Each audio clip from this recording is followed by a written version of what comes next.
everyone! In this tutorial, I will show you how to make the moving paper doll with traditional ink style.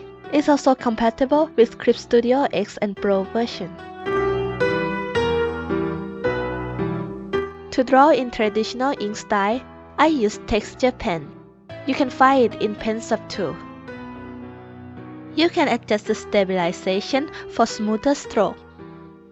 This feature helps you reduce the shaken line. By default setting, the ink amount is by the pen pressure. You can adjust the ratio of ink and pen pressure in brush size dynamic option. Move the node to adjust the ink amount. For example, if you lower the ink amount down, the average stroke will be thin unless you press the pen very hard. If you bend the curve up, the line will be thick even you stroke softly. You can also adjust the graph to create ink sip. If you mess up with adjustment, you can reset it to the default setting. By adjusting the pen pressure graph to match your hand pressure, will make your hand more relaxed while working with ink and extend the lifespan of your pen tip. Try to find the adjustment that make you feel comfortable. Try inking on basic drawing.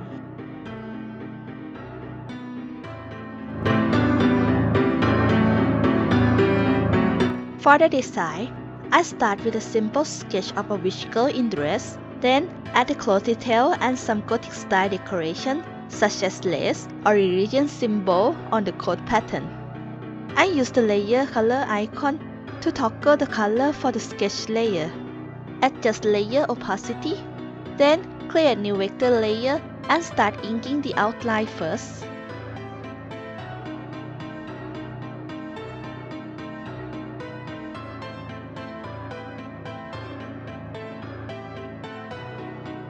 Erase the unwanted line with vector eraser.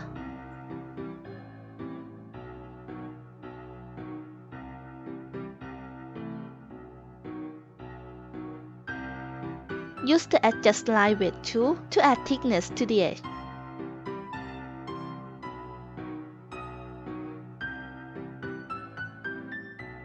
Add some thickness in some edge or corner that's supposed to have the drop shadow.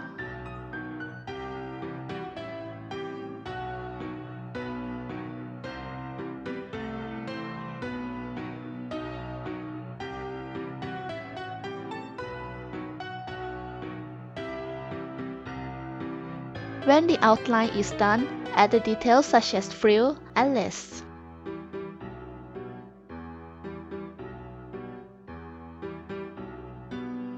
I draw the detail on another vector layer,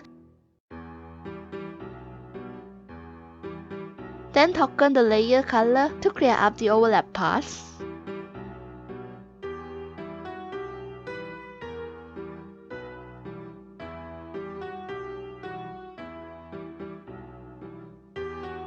When finished, toggle the layer color off and merge them together.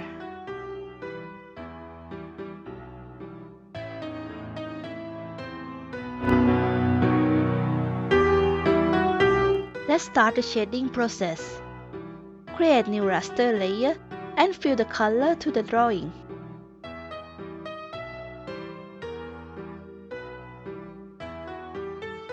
Lock the transparent and paint the shadow. We will use this as a reference for the shading.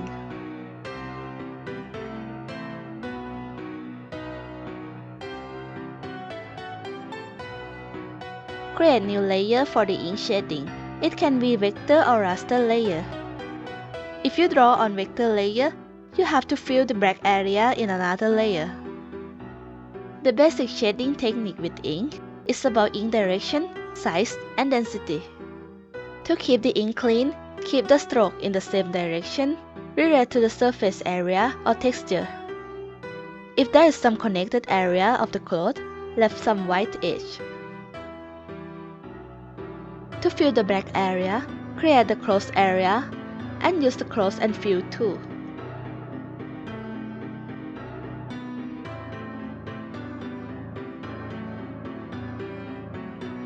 In some large area, You may fill it with small lines, but try to put them in the same direction.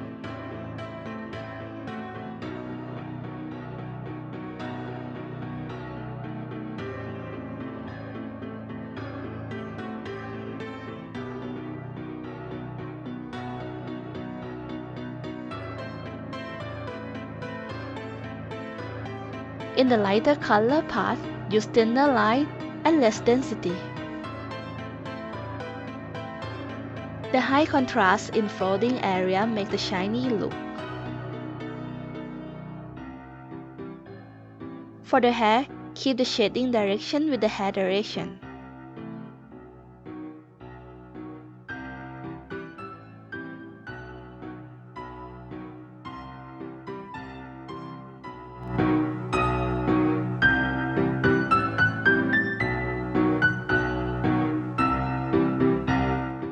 We must decide the overall movement of the doll first. Here I made her float up and down in loop, but it has a solid look with no other movement. So, if I replace the down movement with a keyframe that has some object float up, it will have more natural look. In this step, we will separate the part for animation. First of all, from previous step, we will have a vector layer for outline and a raster layer for ink shading. Change the color of background for easier to see the transparent area of the drawing. Here is the process for part separation. Select the ink layer and toggle the layer color. Use the raster tool to create selection of the part. Cut and paste it. You can use the pop-up toolbar or Ctrl X and Ctrl V. You will get the new ink vector layer. Toggle the layer color off and hide the original ink layer. Then, clean up the unwanted line. It's easy with vector eraser. Hide the part layer and also erase it from original ink layer. This helps avoid the confusion. Create folder for the cut part and give it a name. Create new raster layer below the ink layer and fill with the white color. Then create selection of the white area, hold Ctrl and click on the layer thumbnail. Show and click on the ink shading layer. Then cut and paste it above the white layer. And the first part is ready. For some part that has the overlap area, when you clean up the ink layer, it also makes the large open area. Draw the missing part with ink, then repeat the step we did for the first part. You may also need to shading on the missing ink area. Add extra area for some part that stay on the back.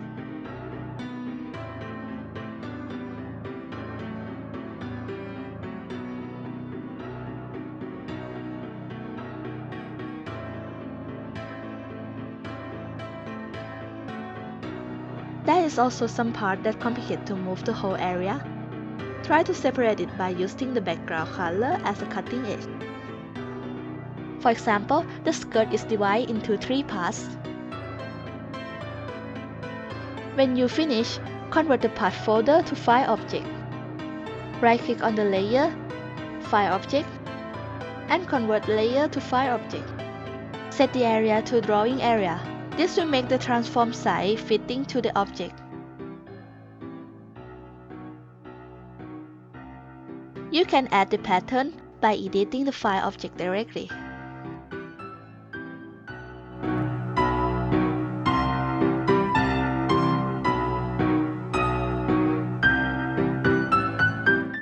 Now, this is the most fun part. Apply the animation. Create a new timeline and set the frame rate to 8 and playback time to 24. For Clip Studio Pro, this setting will make the 24 frame animation loop last for 3 seconds and still have the smooth movement. For X version, you will have no frame limitation, so you can have more frames. In the timeline panel, you will see each object has its own keyframe.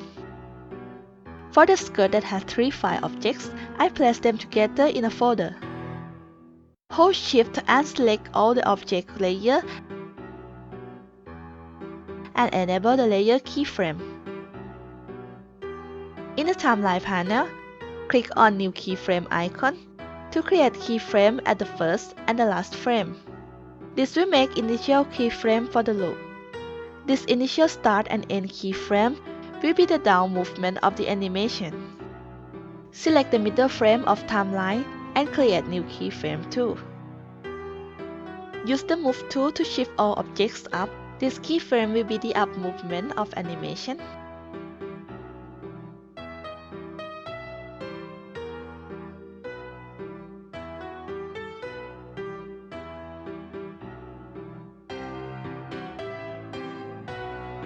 Then adjust the object position with Object tool.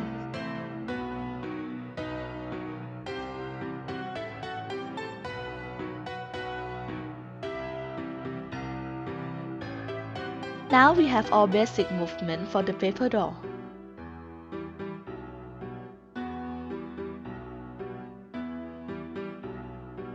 To make more natural movement, I also apply another keyframe for down position with more object flowing.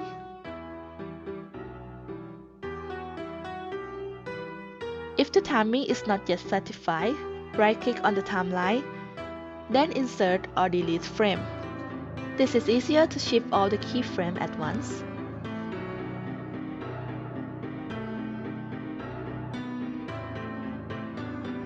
I also delete the last keyframe to delete the little stopgap between the loop. Now you can adjust the keyframe position for more movement detail.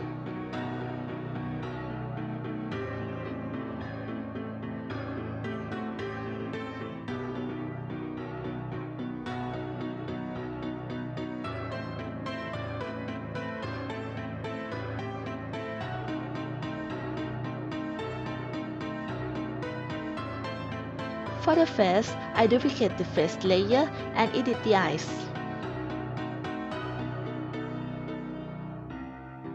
Then, create new animation folder and put both layers in. Set the keyframe on the timeline, right-click and select the layer for the keyframe. Enable the layer keyframe for the eyes and adjust it to the doll too.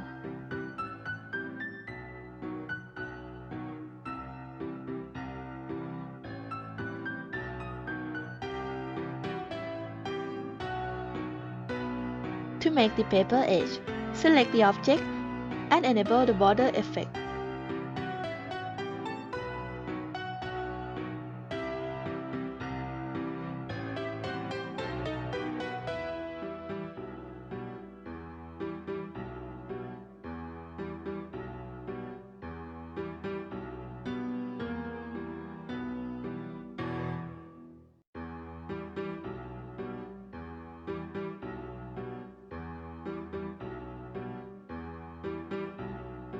I also add a kitty with the same method.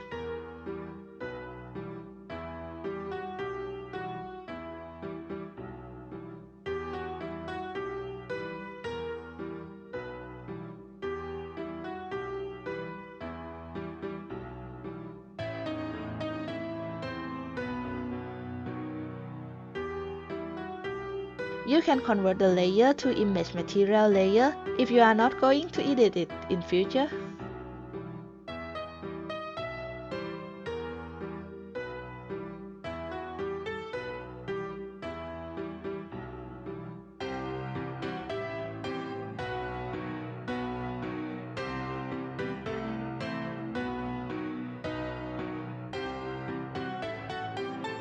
And the doll is finished.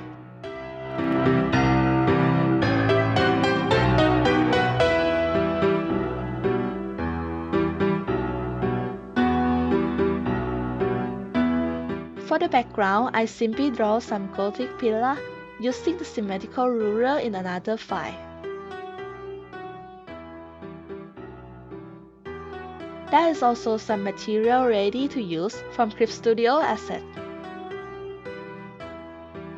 For shading the pillar, use the parallel ruler. You can find it in Special Ruler subtool. This helps you able to shade with long line.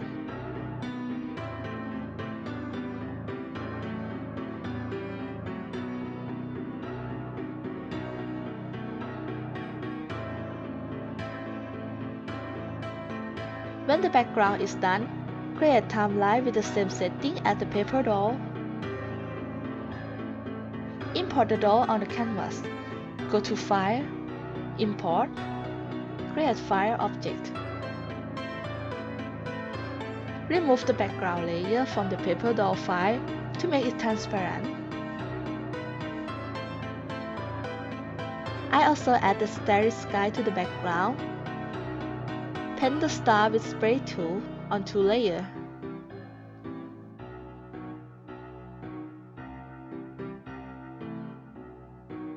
Then enable the layer keyframe and adjust the opacity to make the star shining.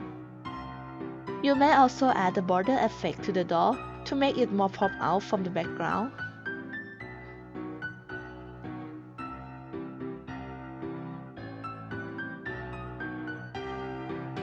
And now it's ready!